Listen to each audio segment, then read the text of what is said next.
দর্শক, breaking news. শেষমেশ সবাইকে অবাক করে আবারও আইপিএল কাপাতে যোগ দিলেন মুস্তাফিজুর রহমান। বিস্তারিত জানুন পুরো প্রতিবেদনে। শত নাটকীয়তার পর আজ সবাইকে দারুণ এক আচমকা চমক দিয়ে যোগ দিলেন আবারও বাংলার কাটার মাস্টার মুস্তাফিজুর রহমান। ফুলের মালা দিয়ে অভিনন্দন জানিয়ে বরণ করলেন চেন্নাই সুপার কিংস। এখন অনেক চাপে আছে চেন্নাই, তার কারণ সুপার ফোরে উঠতে আর মাত্র 2টি ম্যাচ বাকি আছে। এই 2টি ম্যাচের 2টিতেই জিততে হবে, আর তা না হলে সুপার ফোর থেকে ছিটকে যাবে চেন্নাই সুপার কিংস।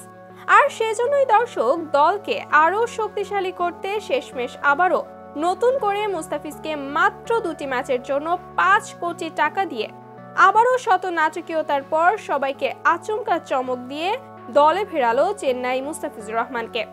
এছাড়াও যদিও সুপার ফোর খেলার নিশ্চিত করে ফেলে, তাহলে ফিজকে আগামী আরও 2 বছরের জন্য চুক্তিবদ্ধ করবে মুস্তাফিজের সঙ্গে চেন্নাই সুপার কিংস। এই বিষয়ে জানিয়েছে চেন্নাই টিম ম্যানেজমেন্ট। তো দর্শক, শেষমেশ আবারও মুস্তাফিজুর রহমান আবারও আইপিএলে যোগ দিচ্ছে।